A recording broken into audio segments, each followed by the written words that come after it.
জুমা মোসাদ্দেক জুবাইয়ের সহ তাদেরকে একদম শাহবাগ থানার গেট থেকে মারতে মারতে মাটির নিচে তাদেরকে পাড়াতে আমরা তাদেরকে থানা পর্যন্ত দেখতে পেয়েছি। যখন থানায় ঢোকাচ্ছে তখনও তারা মারতেছিল পুলিশের সামনে।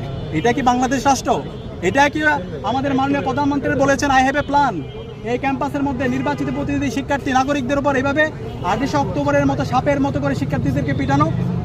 আমরা দেখতে পেয়েছি 15 জুলাই ছাত্রলীগের সন্ত্রাসী ঠিক একই কায়দায় তারা ঢাকা বিশ্ববিদ্যালয়ে আমাদের ভাইদের উপর আমাদের বোনদের উপর হামলা করছে।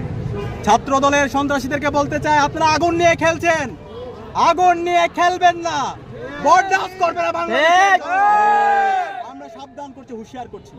এবং একই সাথে বিশ্ববিদ্যালয়ের অথর্ব প্রশাসনকে বলতে চাই, অথর্ব প্রক্টর সাইফুদ্দিনে বলতে চাই, আমি বারবার ফোন দিচ্ছিলাম ক্যাম্পাসের মধ্যে বহিরাগত নিয়ে এসে ছাত্রলীগের সন্ত্রাসীরা আমাদের ভাইদের উপর হামলা করছে।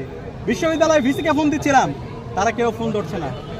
প্রভোস্ট স্ট্যান্ডিং কমিটির চেয়ারম্যানকে ফোন দিচ্ছিলাম, তারা ঘটনা জানেই না, তার শিক্ষার্থীদেরকে মেরে ফেলতেছে, কিন্তু তারা নাকি জানে না। তাদের এটা নিয়ে নাটক তাদের চিন্তা হলো সে পল্টন অফিস নিয়ে, তাদের এই বিশ্ববিদ্যালয়ের শিক্ষার্থীর নিরাপত্তা নিয়ে তাদের আর কোনো ভাবনা নাই।